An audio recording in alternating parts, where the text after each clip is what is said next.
र मैले फेरि आत्मसमर्पण गरेर एकता गरेको पनि होइन।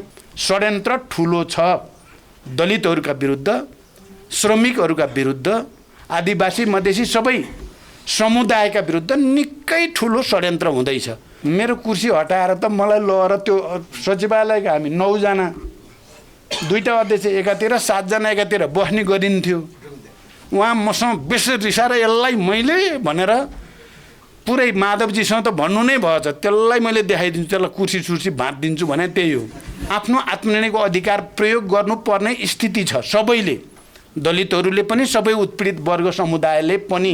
मैले एकता गरेर गल्ती गरेको होइन। सबै ल्याएको माओवादी जनयुद्धले हो भन्नेमा पनि हस्ताक्षर गरेका छन्, सबै बराबरी गरौँ भन्नेमा नि गरेका छन्। लागू गर्ने बेला एउटा नि गर्दा रहन्छन्, ठग ठाक जाल झेल बेइमानी। अब अहिले यो अर्को लडाइँ लड्नुपर्ने भएको छ। म लड्छु भनेर हिँडेको छु, तपाईँहरूले थाहा पाउनुभयो। म लड्छु। म तपाईँसँग बस्दा बडो अप्ठ्यारो लागिरहेको थियो। मलाई 7 जनासँग मिलाइदिनु भयो, ठुलो मोर्चा बन्यो उत्पीडितहरूको। अब मोर्चा कसेर लड्छु तपाईँसँग।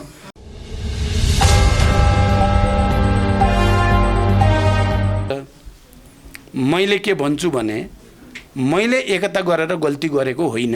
मैले त कम्युनिस्ट आन्दोलनलाई एकताबद्ध गर्न खोजेको हो र समाजवादको निम्ति एउटा विशाल अभियान लैजान सोचेको हो। मैले त संविधान संशोधन गर्दै जान 2/3 मेजोरिटी चाहिन्छ, त्यसको निम्ति गर्न खोजेको हो। र मैले फेरि आत्मसमर्पण गरेर एकता गरेको पनि होइन। आलो पालो अध्यक्षता भनिएकै थियो, आलो पालो सरकार भनिएकै थियो। नेपालमा सङ्घीय लोकतान्त्रिक गणतन्त्र स्थापनामा माओवादी आन्दोलन र प्रचण्डको नेतृत्वको मुख्य भूमिका छ भन्ने कुरामा केपी ओलीले हस्ताक्षर गरेकै छन्। त्यो जिउँदै छ त्यो हस्ताक्षर। भने मैले नेपालमा राजनीतिक स्थायित्व, राष्ट्रिय एकता र अनि समृद्धिको एउटा नयाँ यात्रा सुरु गर्न पहल गर्नु गल्ती हो त। अब पछि केपीले जब जालजेल गर्न थाले, षड्यन्त्र गर्न थाले, अब पार्टी भित्रै चाहिँ विधि पद्धतिको चाहिँ निर्ममतापूर्वक हत्या गर्न थालेपछि विद्रोहको झन्डा कसले उठायो? म तपाईहरुलाई गहिरो गरी यो प्रश्नलाई विचार गर्नुहोस् भन्न चाहन्छु। मैले 19 पृष्ठ लामो दस्तावेज यो संसद विघटन गरेपछिको होइन, त्योभन्दा पहिल्यै। अब केपीको यो प्रवृत्तिले न दलित न कुनै उत्पीडित जाति या वर्ग कसैको पनि मुक्ति सम्भव हुने देखिएन। यिनले ठग्ने काम मात्रै गरे, सहमति सबै कुरा गरे। सबै ल्याएको माओवादी जनयुद्धले हो भन्नेमा पनि हस्ताक्षर गरेका छन्, सबै बराबरी गरौँ भन्नेमा नि गरेका छन्। लागू गर्ने बेला एउटा नि गर्दा रहन्छन्, ठग ठाक जाल झेल बेइमानी गरेपछि मैले 19 पृष्ठ लामो दस्तावेज लेखेँ। तपाईहरुले धेरैले पढ्नु भएको होला, नपढ्नु भएको छ भने मेरो सल्लाह छ तपाईहरु एकचोटि पढ्दिनुस् राम्रोसँग। त्यो 19 पेज भनेको लामो होइन, पढ्न धेरै बेर लाग्दैन, एकैछिन बस्नु सर र हेर्दा भ्याइन्छ। तपाईले हेर्नुभयो भने मैले विचारमा के भन्न खोजेको, राजनीतिमा के भन्न खोजेको, विधि पद्धतिमा के भन्न खोजेको, उत्पीडित वर्ग जाति क्षेत्र लिङ्ग समुदायको हक अधिकार बारे मैले के भन्न खोजेको भन्ने कुरा त्यहाँ तपाईहरुले सबै देख्नुहुन्छ। सुशासन र भ्रष्टाचार विरोधी अभियान कसरी लैजाने भन्न खोजेको, जनतालाई राहत दिने बारेमा के भन्न खोजेको भन्ने कुरा त्यसभित्र छ। र मलाई आलोचना गर्ने साथीहरूलाई मैले के भनेको छु भने, ल ठिक छ, मैले केपीलाई सबै कुरा मनाएर एकता गरेँ भन्ठाने थिएँ। मैले त राजनीति पनि मनाएँ, विचार पनि मनाएँ, विधि पद्धति पनि जनवादी केन्द्रीयता, बहुमतले गरेको निर्णय मान्ने भन्नेमा पनि हस्ताक्षर गराएँ। त्यसपछि होल पार्टीलाई रूपान्तरण गरेर एउटा महान अभियान चलाउँला भनेर गरेँ। यदि तपाईहरुलाई लाग्छ त्यसो गर्नु गल्ती रहेछ भनेर अहिलेको घटनाक्रमले लाग्छ भने विद्रोह पनि त पहिलो विद्रोह प्रचण्डले नै गर्यो नि त। तपाई त्यसलाई साथ दिने कि नदिने भन्ने प्रश्न मैले तपाईहरुसँग गर्न चाहन्छु। मैले फेरि उत्पीडितहरूको पक्षमा, उत्पीडित वर्ग समुदायको पक्षमा विद्रोह गर्ने पनि त पहिलो म भएँ। त्यसलाई तपाई के भन्नुहुन्छ? र अहिले संविधान मिच्ने जो प्रयास भइरहेको छ त्यसलाई असफल पार्नको लागि एकचोटि फेरि नेपाली जनताले आफ्नो आत्मनिर्णयको अधिकार प्रयोग गर्नुपर्ने स्थिति छ सबैले, दलितहरूले पनि, सबै उत्पीडित वर्ग समुदायले पनि फेरि एकचोटि आफ्नो आवाज सशक्त गर्नुपर्ने आवश्यकता छ। म चाहिँ हुन त हिजो त्यो उत्पीडित वर्ग समुदायको हक अधिकारको निम्ति लडाईँ लड्दै गर्दा म भर्खरको युवा नै थिएँ। म पार्टीको महासचिव हुँदाखेरि 35 वर्ष 36 वर्षमा एउटा पार्टीको महासचिव भएको थिएँ। जनयुद्ध सुरु गर्दा म 42 वर्षको थिएँ। शान्ति प्रक्रियामा आउँदा म 52 वर्षको थिएँ। अब अहिले यो अर्को लडाईँ लड्नुपर्ने भएको छ। म लड्छु भनेर हिँडेको छु। तपाईँहरूले थाहा पाउनुभयो, म लड्छु, म बाँचिन्जेल लड्छु। मैले मार्क्सवादबाट सिकेको कुरा के हो भने इतिहासमा मानव जातिको विकास उत्पादनको निम्ति सङ्घर्ष, वर्ग सङ्घर्ष, वैज्ञानिक प्रयोगका बीचबाट हुँदै आयो। तर मार्क्सवादको अनुसन्धान हुनुभन्दा अगाडि समाजको शासक विचार, राज्यको चाहिँ मूल विचार के थियो भने यी गरिब गुरुवाहरूलाई अन्याय गर्नु हाम्रो अधिकार हो, अत्याचार गर्नु, यिनलाई शोषण गर्नु अधिकार हो, यिनलाई पिस्नु र दाह जस्तो गरी चाहेको बेलामा मनोरञ्जनको साधन, चाहेको बेलामा तिनलाई फाँसी दिनु हाम्रो अधिकार हो भन्ने मान्यता नै समाजको मूलभूत मान्यता थियो।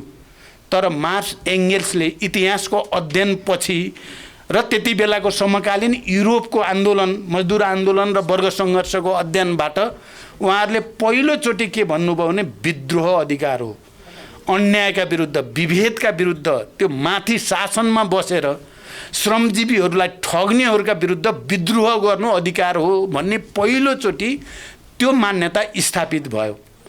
त्यहाँदेखि यहाँसम्मको कुरालाई मैले के भन्न चाहन्छु भने प्रतिक्रियावादी, प्रतिक्रान्तिकारी, दक्षिणपन्थी यी सबै तत्त्वहरूको काम के हो त, नियम के हो भने उनीहरूले गडबड गरिराख्छन्, जनताका विरुद्ध दमन गर्छन्, अत्याचार गर्छन्, सफल हुँदैनन्, फेरि दमन गर्छन्, अत्याचार गर्छन्, सफल हुँदैनन्। जबसम्म ती ध्वस्त हुँदैनन् तिनले गडबड गर्न छोड्दैनन्, तिनले जनतालाई सताउन छोड्दैनन्। त्यो उनीहरूको नियम हो अरे क्या।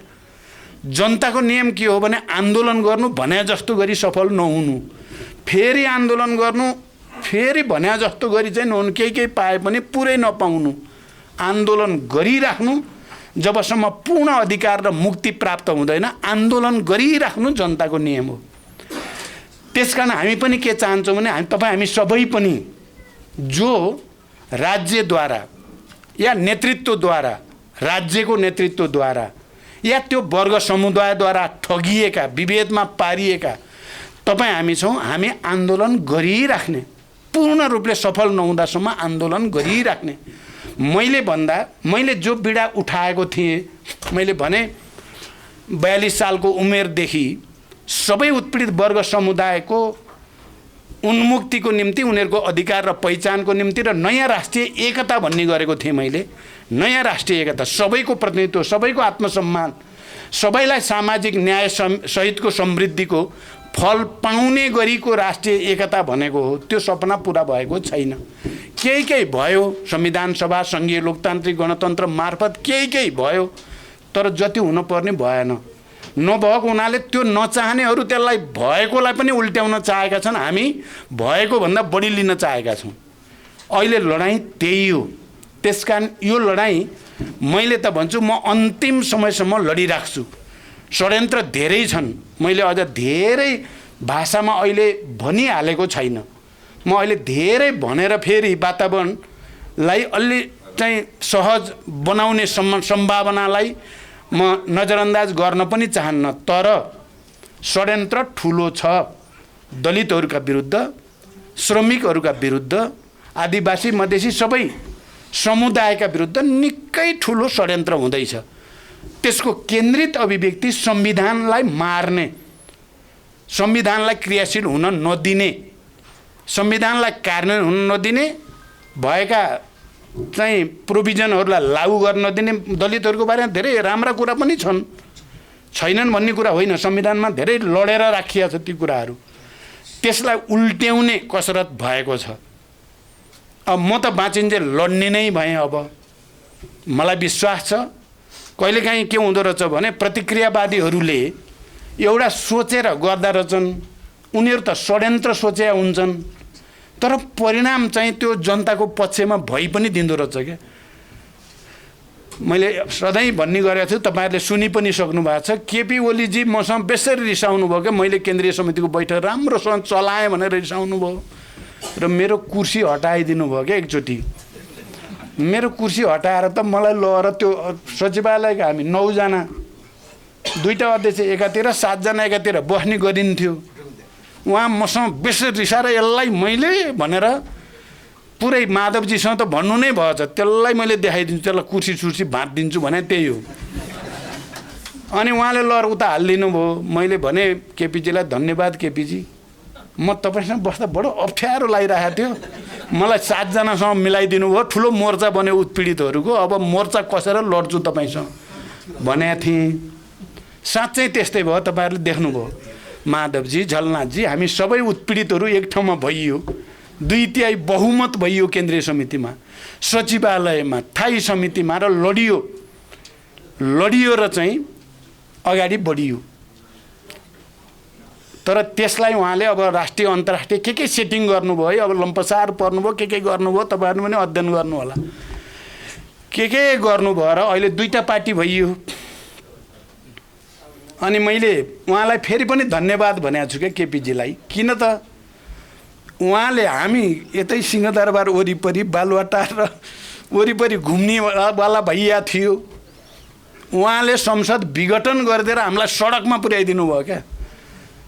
सडकमा पुर्याउने भनेको जनता भठा जाऊ भनेर भनिदिनु भयो क्या, तिमीहरू पनि अलिअलि बिग्रिया छौ बेकारमा भनेर हामीलाई फेरि दलिततिर, फेरि आदिवासी जनजातितिर, फेरि मजदुर किसानतिर, फेरि आम नेपाली जनताका बिचमा लगेर फालिदिनु भयो क्या। उहाँले त हामीलाई सिद्ध्याउन खोजे हो। तर परिस्थिति के भयो भने फेरि हामी आफूमा लागेको धुलो मैलो पनि टकटक्याउँदै, आफूमा अलिअलि फोहोर भएको छ भने नुहाई धुवाई गरेर फेरि जनताको मुद्दामा लडाइँ लड्ने ठाउँमा पुर्याइदिनु भयो। म त अहिले निकै शक्तिशाली भएको जस्तो लाग्छ क्या। पुस 5 गतेपछि त फेरि एकचोटि जनताको प्रतिनिधिको रूपमा लडाइँ लड्ने अवसर प्राप्त भयो। तपाईँहरूले पनि यो विचारलाई, यो विषयलाई विचार गर्नु होला।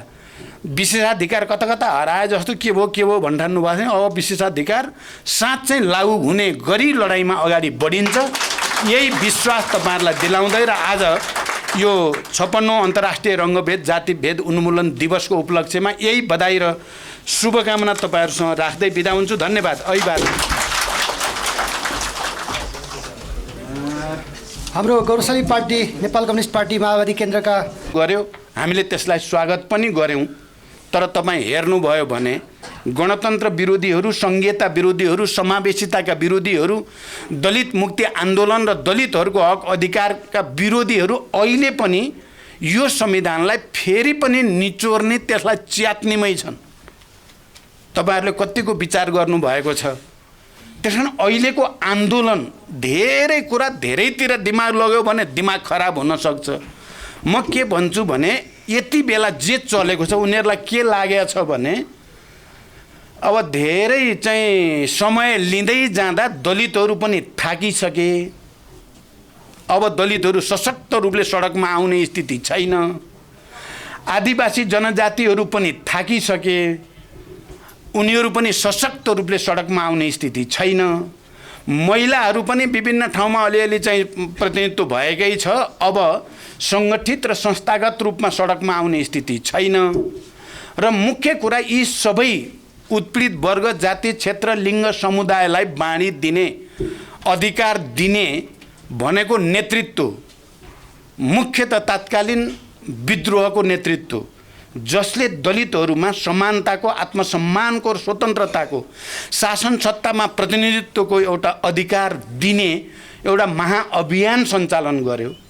र युद्धको बेलामा सबभन्दा बढी सम्मानित कोही थियो भने दलितहरू नै।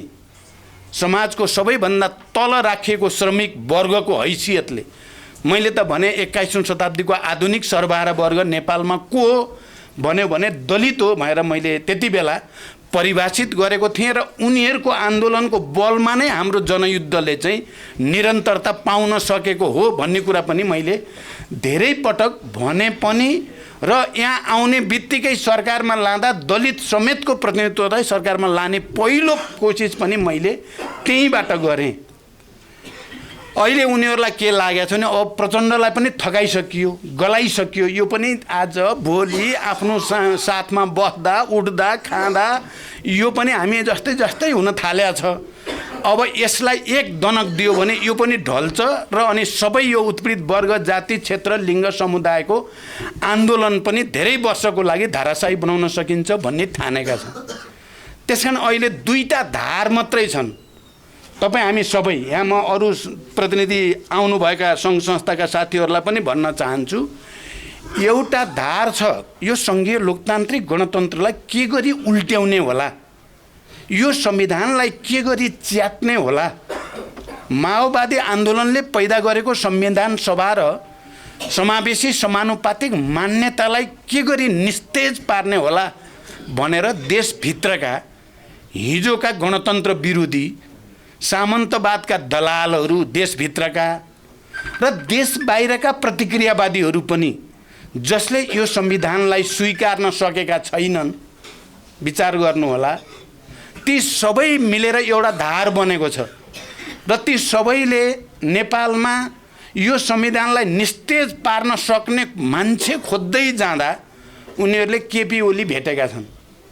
केपी ओली नै रहेछ यो संविधान पनि सिद्ध्याउन सक्ने, गणतन्त्र पनि सिद्ध्याउन सक्ने, सबै उत्पीडित वर्ग, जाति, क्षेत्र, लिङ्ग, समुदायलाई उनीहरूका हक अधिकारलाई सिद्ध्याउन सक्ने पहाडिया उच्च जातीय अहङ्कारवादको प्रतिनिधि र विदेशीको अगाडि राम्रै लम्पसार पर्न पनि सक्ने सजिलै 20औं-25औं वर्षदेखि विदेशीहरूले हुर्काएको पालित पोषित पनि को हो भनेर हेर्दै जाँदा सबैले विचार गर्नुहोला, सबैले केपी नै देखियो भनेका छन् र अहिले केपीलाई प्रतिनिधिको रूपमा त्यो धारको प्रतिगामी, प्रतिक्रान्तिकारी, निरङ्कुश, लोकतन्त्र विरोधी, समावेशी समानुपातिक विरोधी सारमा सङ्घीय लोकतान्त्रिक गणतन्त्रलाई नाश गर्न सक्ने पात्रको रूपमा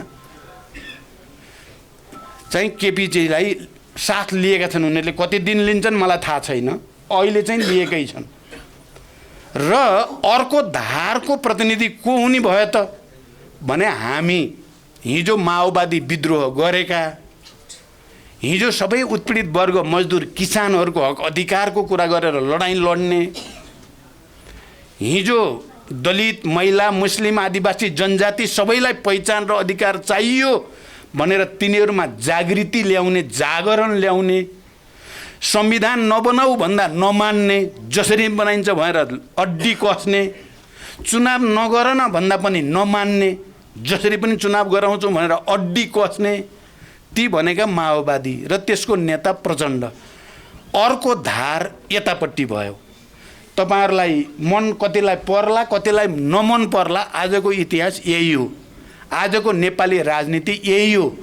सबै देशलाई माया गर्ने, श्रमिक वर्ग समुदायलाई माया गर्नेहरू जति उनीहरूको अधिकार र पहिचानको पक्षमा लड्ने जतिको एउटा धार बन्यो र अर्को धार त्यसको विरोधी बन्यो।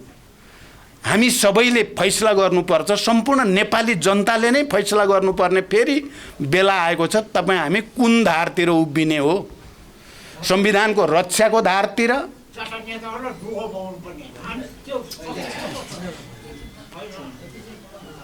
तपाईँ कुन पक्षतिर उभिने भन्ने सबै नेपालीहरूले जवाफ दिनुपर्ने छ।